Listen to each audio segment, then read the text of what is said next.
दोस्तों यूँ तो प्रेगनेंसी के दौरान 80 से 90% महिलाएं ऐसी होती है जिन्हें कोई भी प्रॉब्लम नहीं होती है, उनकी प्रेगनेंसी बिल्कुल सेफ होती है। लेकिन फिर भी 10 से 20% महिलाएं ऐसी होती है जिन्हें प्रेगनेंसी के दौरान प्रॉब्लम होने के चांसेस रहते हैं और सबसे बड़ी बात यह है कि उन्हें इन प्रॉब्लम्स का पता भी नहीं होता है।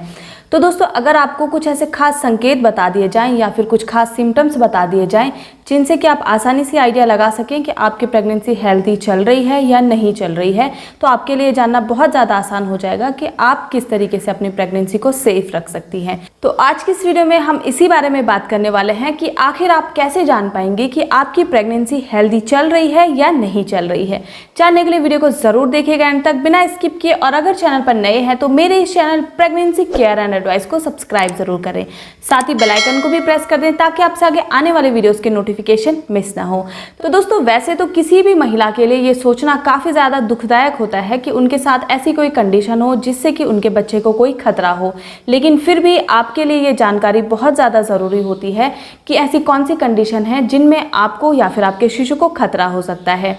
तो उसमें सबसे पहली है दोस्तों प्रेगनेंसी के दौरान ब्लीडिंग होना। यूँ तो प्रेगनेंसी के फर्स्ट ट्राइमेस्टर में ब्लीडिंग होना या फिर स्पॉटिंग होना आम बात मानी जाती है, लेकिन अगर आपके पेट में दर्द के साथ ये ब्लीडिंग या स्पॉटिंग हो रही है तो कहीं ना कहीं ये मिसकैरेज का कारण भी हो सकता है।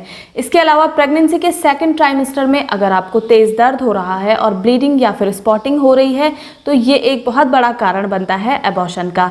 प्रेगनेंसी के थर्ड ट्राइमेस्टर की बात की जाए तो वहाँ पर ब्लीडिंग या स्पॉटिंग प्लेसेंटा के नीचे की साइड होने की वजह से भी हो सकती है।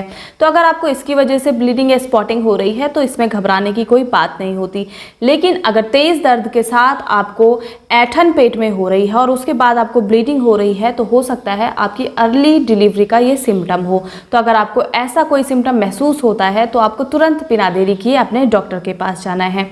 इसके अलावा अक्सर ये देखा गया है कि प्रेगनेंसी के दौरान गर्भवती महिलाओं को स्वेलिंग हो जाती है और ये स्वेलिंग उनके फेस पर, हाथों पर, पैरों पर काफ़ी ज़्यादा दिखाई देती है। इसके अलावा हेडेक की उन्हें प्रॉब्लम रहती है और कभी कभी चक्कर आने जैसी दिक्कत उन्हें महसूस होती है। विजन उनका ब्लर हो जाता है, सही से दिखाई नहीं देता। तो ऐसी अगर आपको प्रॉब्लम महसूस होती है तो हो सकता है आपका बीपी बढ़ गया हो। ऐसे में तुरंत आपको हॉस्पिटल जाकर अपना बीपी चेक करवाना है, अपने डॉक्टर से संपर्क करना है। अगर आपका बीपी बढ़ा हुआ होगा तो आपके डॉक्टर आपका ट्रीटमेंट करेंगे, आपको दवाई देंगे, लेकिन अगर आपने चेक नहीं करवाया तो हो सकता है आपको मिर्गी का अटैक आ सकता है, जिसकी वजह से आपको तो दिक्कत होगी ही, आपके गर्भ में पल रहे शिशु को भी परेशानी हो सकती है। इसे कहा जाता है प्रेगनेंसी के दौरान एक्लेम्शिया। ये समस्या गर्भवती महिलाओं को काफ़ी देखी जाती है, तो ऐसे में भी बिना देरी किए तुरंत अपने डॉक्टर से मिले। इसके अलावा प्रेगनेंसी के दौरान देखा जाता है कि गर्भवती महिलाओं को बुखार की समस्या हो जाती है। तो अगर आपको ऐसी समस्या हो रही है, आपने पैरासीटामोल भी ले लिया है लेकिन उसका असर आपको महसूस नहीं हो रहा है, तो ऐसे में भी तुरंत आपको अपने डॉक्टर से संपर्क करना है और जाकर अपना अच्छे से ट्रीटमेंट करवाना है। क्योंकि अक्सर देखा गया है कि गर्भवती महिलाओं को बुखार होता है तो गर्भ में पल रहे शिशु को इन्फेक्शन होने के चांसेस बहुत ज़्यादा होते हैं, जिसकी वजह से आपको जो समस्या है वो रहेगी ही। गर्भ में पल रहे शिशु को भी कई तरीके के इन्फेक्शन होने के चांसेस होते हैं। इसलिए हल्का फुल्का बुखार हो या फिर तेज बुखार हो, तुरंत अपने डॉक्टर से संपर्क करें और तभी मेडिसिन लें जो आपके डॉक्टर के द्वारा आपको प्रिस्क्राइब की गई हो। इसके अलावा कभी कभी ये भी देखा गया है कि गर्भवती महिलाओं को प्रेगनेंसी के दौरान चलने में दिक्कत होती है और वो इस वजह से होती है क्योंकि उनका जो एक पैर है उसमें स्वेलिंग हो जाती है। स्वेलिंग के साथ ही साथ पैर में रेडनेस दिखाई देती है, वो पैर रखते ही बहुत तेज दर्द करने लगता है।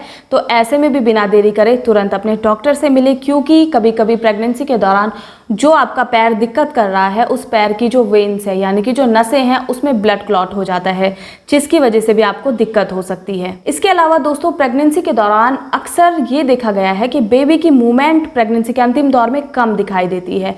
ऐसे में आपको इस बात का पता होना चाहिए कि जब आपकी प्रेगनेंसी का 5वें महीने का एंड या फिर 6वें महीने की शुरुआत चल रही होती है तब से आपके बेबी की मूवमेंट शुरू होती है। जैसे ही बेबी की मूवमेंट शुरू होती है उस दौरान ये मूवमेंट काफ़ी तेज़ आपको महसूस होती है और प्रेगनेंसी के लगभग 8वें महीने तक आपको ये मूवमेंट महसूस होती रहती है। लेकिन जैसे ही आप प्रेगनेंसी के 9वें महीने में कदम रखती हैं ये मूवमेंट कम होने लगती है, जो कि बिल्कुल आम है। आपके शिशु का साइज़ बढ़ रहा होता है, उसको पेट में जगह नहीं मिलती, इस वजह से मूवमेंट थोड़ी सी कम हो जाती है, लेकिन फिर भी आपका शिशु मूवमेंट कर रहा होता है और आपको इस मूवमेंट को महसूस करना है।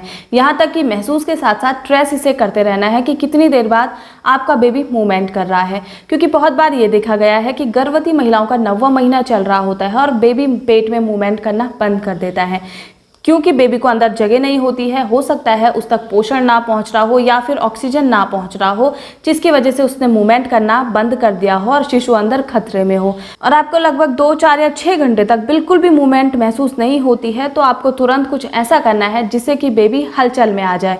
जैसे कि तेज म्यूजिक सुनना है या फिर ठंडा आपको पानी पी लेना है या कुछ मीठा खा लेना है। फिर भी अगर मूवमेंट नहीं होती है तो तुरंत अपने डॉक्टर से संपर्क करें। डॉक्टर आपको चेक करेंगे, अल्ट्रासाउंड करेंगे, एनसीटी जो भी करेंगे वो ये जानने की कोशिश करेंगे कि गर्भ में शिशु स्वस्थ है या नहीं है। और अगर स्वस्थ नहीं पाया जाता तो तुरंत आपकी डिलीवरी करवाई जाती है।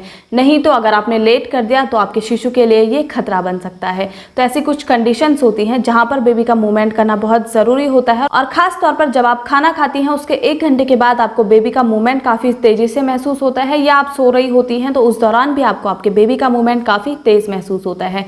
लेकिन अगर ऐसा नहीं हो रहा है तो कहीं ना कहीं कोई चिंता की बात है, तुरंत अपने डॉक्टर से मिलें। इसके अलावा दोस्तों बहुत बार ये देखा जाता है कि पेट के निचले हिस्से में गर्भवती महिलाओं को काफी तेज दर्द उठता है और इसके अलावा ऐंठन पेट में होने लगती है और ये जो दर्द है पीठ से होकर आपके पेट तक आता है और पीरियड्स जैसा ये दर्द महसूस होता है। तो अगर आपको ऐसा दर्द महसूस होता है तो हो सकता है कि ये आपकी अर्ली डिलीवरी का साइन हो। इसको आपको बिल्कुल नजरअंदाज नहीं करना है, तुरंत अपने डॉक्टर से संपर्क करना है और जानने की कोशिश करनी है कि ऐसा क्यों हो रहा है। अगर ये अर्ली डिलीवरी का साइन हुआ तो आपके डॉक्टर इस पेन को कम करेंगे और आपकी अर्ली डिलीवरी को होने से बचा सकते हैं। तो दोस्तों ये है वो सारे कारण जो अगर आपको अपनी प्रेगनेंसी के दौरान पता रहेंगे तो आप अपनी डिलीवरी को सेफ रख सकती हैं, अपने गर्भ में पल रहे शिशु को सेफ रख सकती हैं।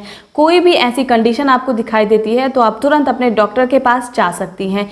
लेकिन अगर आपको ये सारे कारण पता ही नहीं होंगे तो आपको लगेगा कि ये प्रेगनेंसी के दौरान नॉर्मल है, ऐसा सबको ही होता है, लेकिन ऐसा जरूरी नहीं है। तो कोई भी अगर प्रॉब्लम हो बिना देरी करे तुरंत अपने डॉक्टर से संपर्क करें, उनसे बात करें ताकि आप भी स्वस्थ रहें और आपके गर्भ में पल रहा शिशु भी स्वस्थ रहे।